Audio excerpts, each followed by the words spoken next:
CNN News 18, the campaign is heating up across the length and breadth of the country. Prime Minister Narendra Modi has sat down with the News 18 network for what is his first extensive sit-down interview with any television network in the country. He has spoken to the News 18 network editor-in-chief Rahul Joshi, News 18 Kannada editor Hari Prasad, and News 18 Lokmat anchor Vilas Bhade. It's an hour and 12 minutes long. The full interview we will play out tomorrow night at 9 p.m. across the News 18 network. It'll be a simulcast across our dozen-plus channels from English to Hindi to all the regional languages. Now, we're playing out the second part of the Prime Minister's interview where he was asked about the inheritance tax question. This, of course, after Sam Pitroda of the Congress Party raised this as quote-unquote an interesting proposal. That, of course, immediately put the Congress Party on the back foot. The Congress Party subsequently has distanced itself from Mr. Pitroda's views and said they have nothing to do with Mr. Pitroda and what he has said, and also that the Congress Party is not interested in putting back the inheritance tax.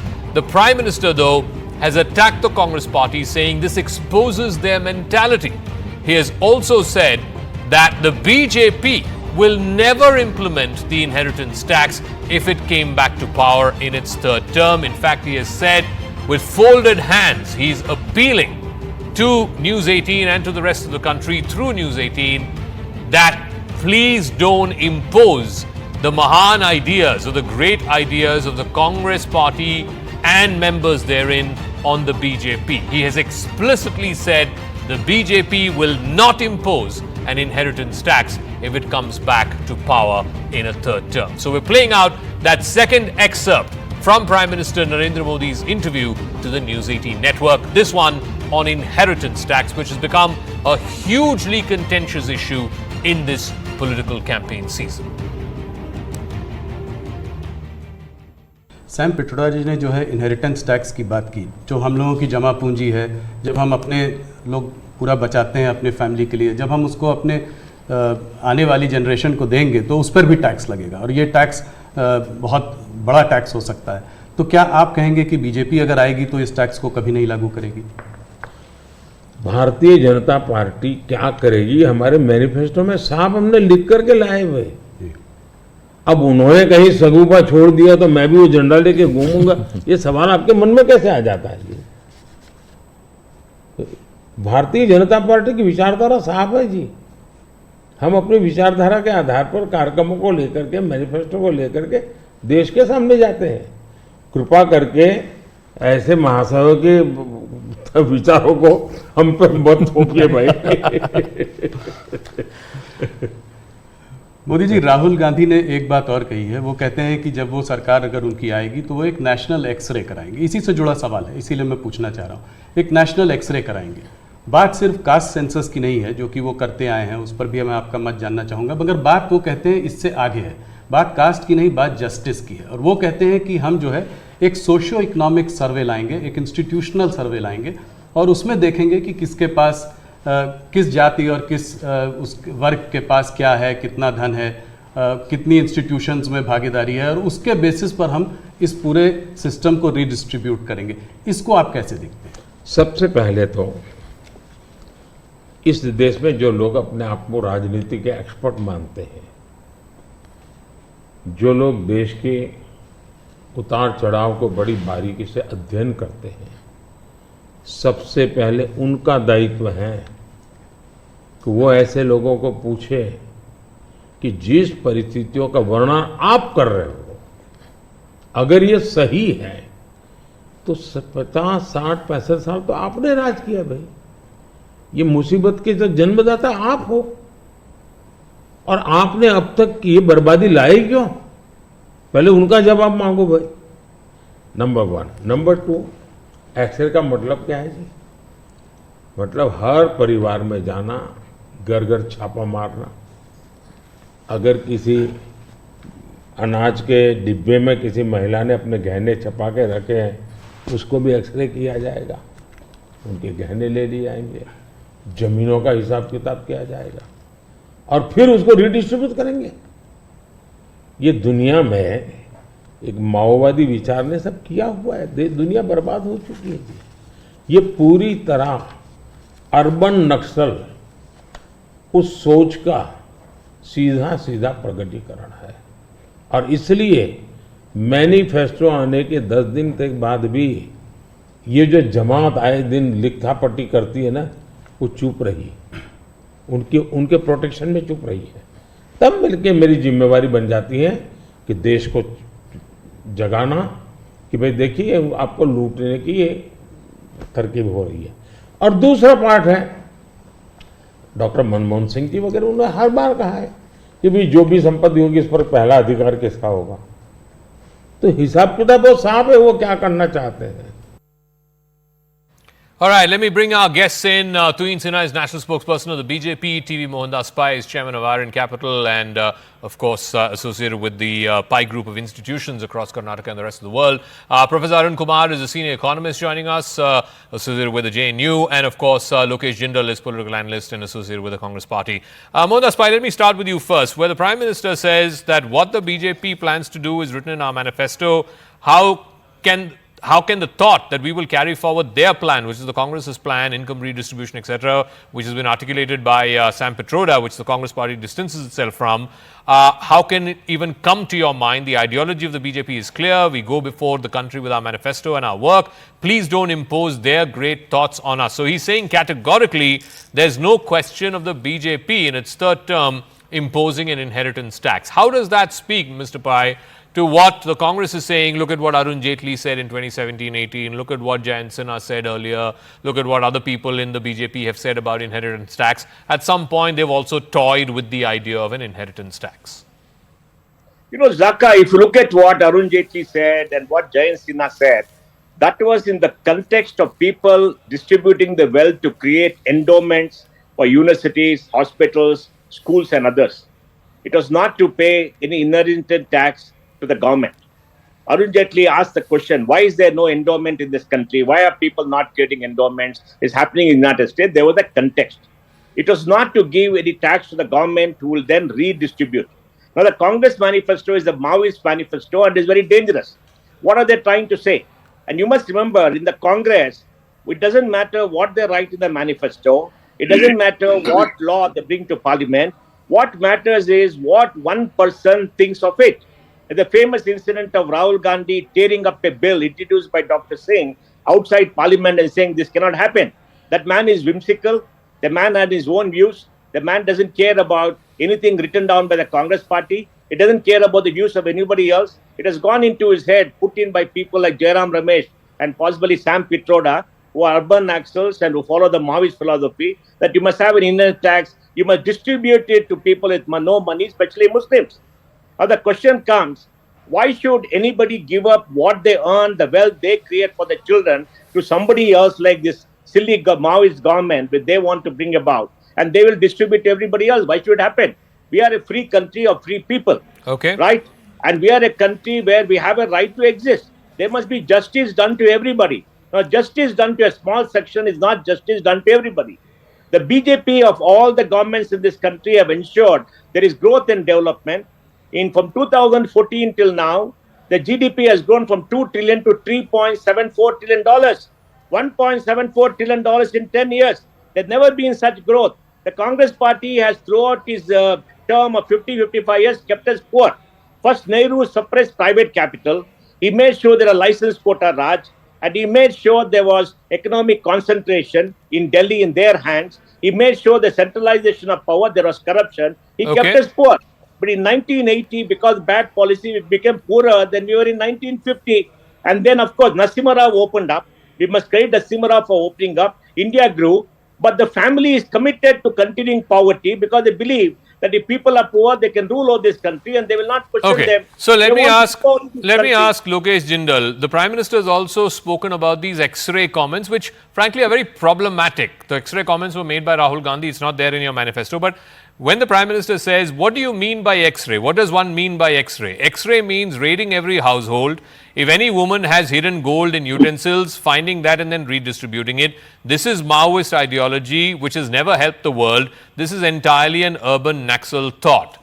Now, please explain, Lokesh Jindal, what does X-ray mean? when Rahul Gandhi says हम देश का x ray करेंगे और किसके पास कितना संपत्ति है उसका जांच करेंगे, उसका एक्सरे करेंगे, what does that mean? What is the purpose of that x-ray?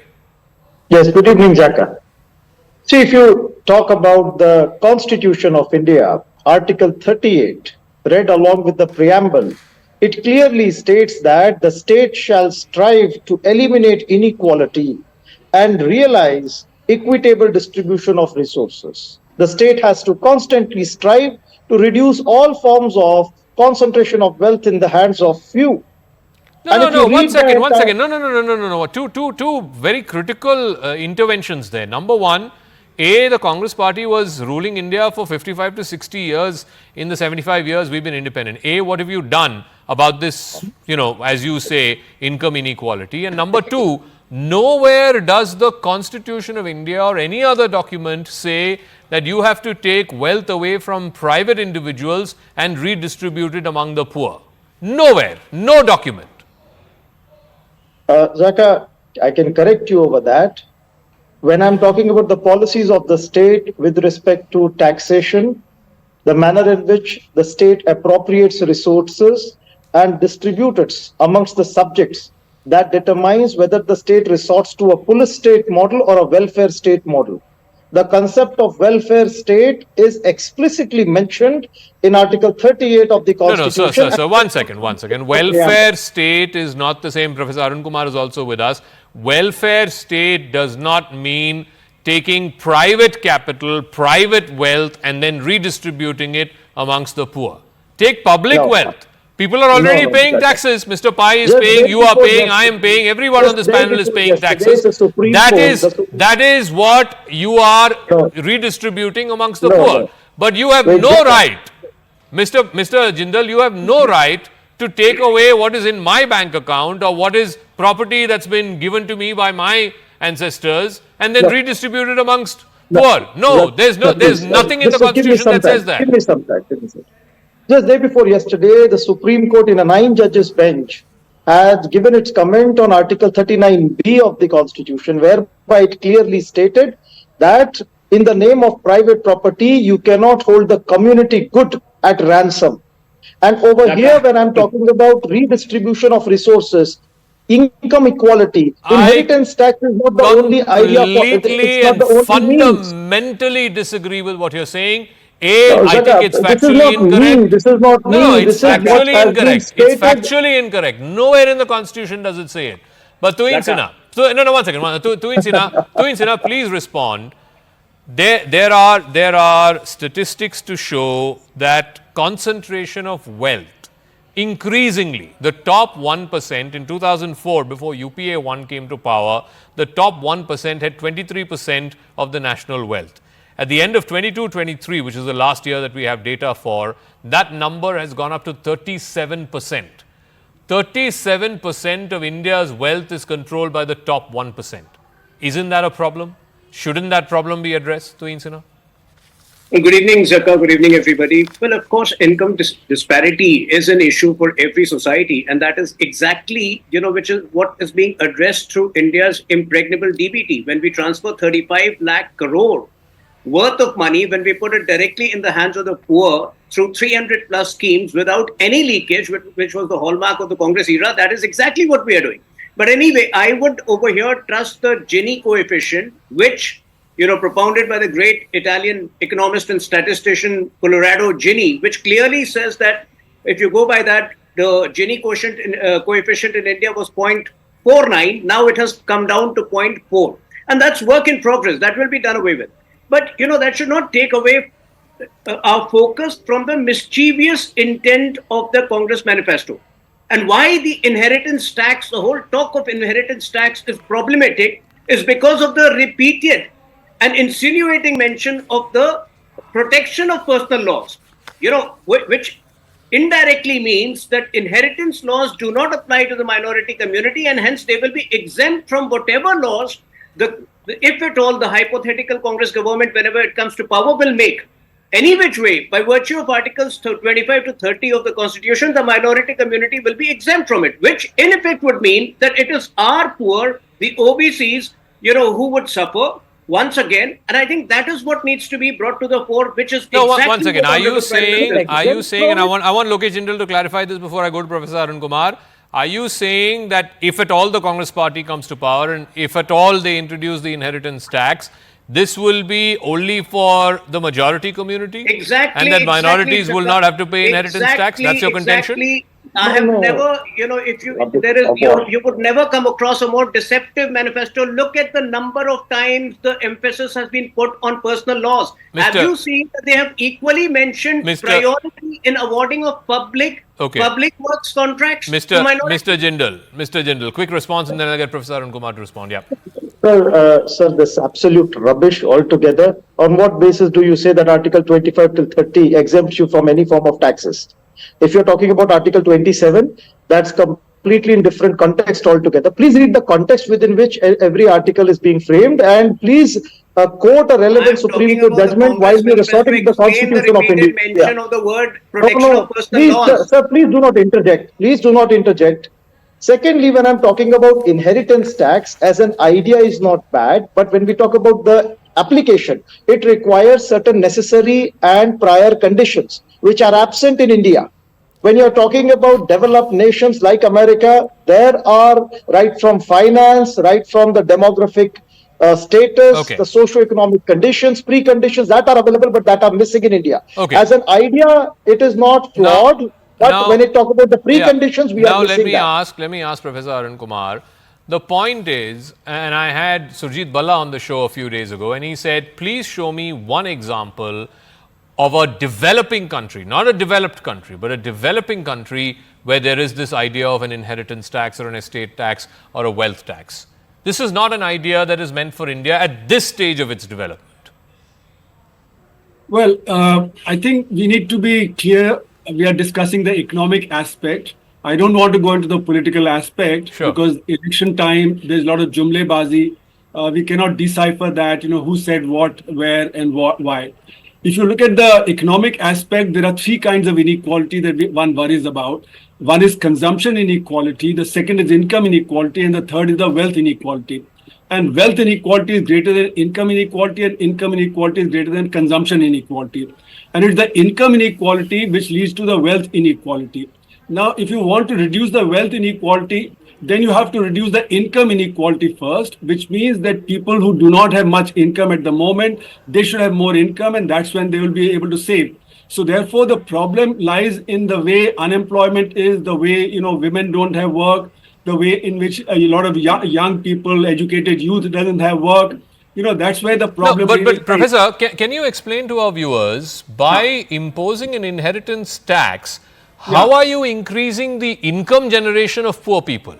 No, so inheritance tax is to reduce the inequality across generations, whereas wealth tax is to reduce the disparity within the same generation. So inheritance tax. I get that. You're trying to impose an inheritance tax so that the playing field is more level. But how does imposing an inheritance tax increase the income generation ability of those who are, as you say, at the lower end of the spectrum? How does their income generation improve? No. So when you reduce inequality, what happens is that the lower level demand increases. When the demand increases, then the rate of growth of the economy goes up. When the rate of growth of the economy goes up, then everybody benefits. So therefore, people talk about reducing inequality. And if you look at the Credit Suisse report of 2018, the Credit Suisse report itself says that inequality being so high in India, higher than probably most other countries, results in social problems, political problems, and economic problems. But Professor, you will be the first one to agree that, no one is saying that inequality should not be addressed. Of course, it should be addressed. But redistribution of wealth, redistribution of income, that's Robin Hood economics. That's voodoo economics. So it's not that you take away somebody's wealth and do it. You change the systems. You change the systems in such a way that people at the lower level also begin to have higher income. And if they have better education, there'll be more entrepreneurship. They'll be able to generate jobs for themselves today, which they're not able to do. So therefore, it's a reformulation of the economic paradigm in which you are operating. So Mohandas Bhai, it's not like if somebody is earning 10 lakh rupees, you take 5 lakhs from him and give it to the poor. That's not income redistribution. Sure, Zaka, Yeah. I agree with the professor possibly for the first time because it's very sensible. But before that, let me take on Jindal. Jindal said about Article 38, if I'm right. If you have read the Supreme Court comments on that, the Chief Justice has said Article 38 is not about private wealth. Please. So it is Correct. not about taking away private wealth and giving to others. It is about private wealth which has a community aspect for it. For example, if private people own forests, they own the mines, the state has a right to make sure there's no concentration. That is what he has said. It's not about private Sir, wealth. that's Let's Article be very clear 39B. about it. Please keep That's quiet. not Please Article keep quiet. 38. That's Jindal not sir, one quiet. second. I'll come to you. Please I'll keep come to you. quiet. Let him finish. Let him Please keep finish. quiet. Let Okay. him finish. And two, Article 38 is part of the directive principles. It's not law. The Uniform Civil Code is also part of the directive principles. And in the directive principles, it is said very clearly that you must have a uniform civil code. We have not done it. So 38 is not law, and that is the contention that has gone before the Supreme Court for a 9-judge bench. And the Chief Justice has a record to say it's not about private wealth, privately held wealth. It is about the wealth of the community which is in private hands. So let us wait for the court decision. Let us not take it up because that is not law Mr. yet. Jindal, I come Sir, back to Zaka, that I need point. to come in here. Yeah, Zaka, Mr. I really Jindal, need to Mr. come in Jindal, here. I really need it to is come in here. absolutely illogical for anyone to suggest No, Zaka, I that really need to come in here. private wealth has to be taken away and redistributed. Public good, public assets, No, nobody I need has to a come in problem. here, Zaka. No, but private wealth, nowhere in the constitution, no political allow me party, to come in. nobody Allow me is to saying come in. that private wealth has to be redistributed.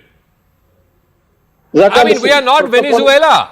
We are not let me- Lenin's let me- Soviet Union. Let me correct Mr. Mohandas Pai, sir. When you are talking about directive principle of state policy, it is very much a law. The only difference is, unlike Part 3 of the Constitution, the Supreme Court cannot issue writs under Article 32. So you Zaka. cannot say that if anything is included in Zaka. the Constitution, and when you're talking about Article 38, what you spoke is about Article you and I 39B, both know not directive Article principles 38. are not No, law Zaka, of listen, the listen. land. Let me That's what we please. aspire When we come- to, but they're not law of the At land. the national But anyway, television, go on, let's make get your our material facts point. right. No, get your material point. What is the material point you're making? What I say over here is, when we are talking about economic justice, it forms very much an important component and a goal that our constitution strives towards. Sir, And please go while ahead and have pursuing this economic justice, but Yes, not by Zaka, let me speak. chinofying I'm not finished. private wealth. Yes, Mr. Pai. And then I'm not final word finished. to Look, Queen Sin after look, that. Yeah. I agree with Professor Arun. You see, today the Indian state, center and state give away 8 lakh crore of subsidies for the poor. Yeah. Okay, 8 lakh crore of subsidies. Prime Minister Narendra Modi has made sure What form almost of all purpose? Indians have a roof over the head, water in the tap, power in the switch, a toilet in the house, a gas stove, a bank account, money in the bank, a internet connection, a mobile phone, health insurance put on the table. For the people at the bottom, we must create economic opportunities. We must spend more money on higher education so they get better skills and jobs. Okay. Zaka, let me give some data, Zaka. SC is 16.6% of population, 15.2% of students in college. ST is 8.8%, 6.2% of students. Backwards of 40, 37% of students in college. Muslims sadly are 15% of population today, only 5.2% of students in Can I college. come in, please? Muslims have been impoverished by about 60 years of the Congress rule. And I know that because of appeasement and other reasons and social reasons. So Okay. Indian state has been successful. What you must do is increase minimum wages. Minimum wages should be increased to a living wage that is part of the 4 labor code that has to be done. So more people at the bottom of the pyramid get jobs. And let me give you data, Zaka. Okay. Today, 16 lakh people or 1.6 crore people are joining the EPFO every year with a new Aadhaar number. That means they're getting massive jobs, but 80% of the jobs are less than 20,000 rupees a month. They're not very good jobs. We must increase the good jobs. Okay. Further, the economy has to grow. Subsidies cannot do that. Economic growth, increase in minimum wages, solve the problem, not redistribution of I'm wealth. completely out of time. I want to play out again that excerpt of the Prime Minister on the inheritance tax issue, but I will say this. And in another part of the interview, he says, in the last 10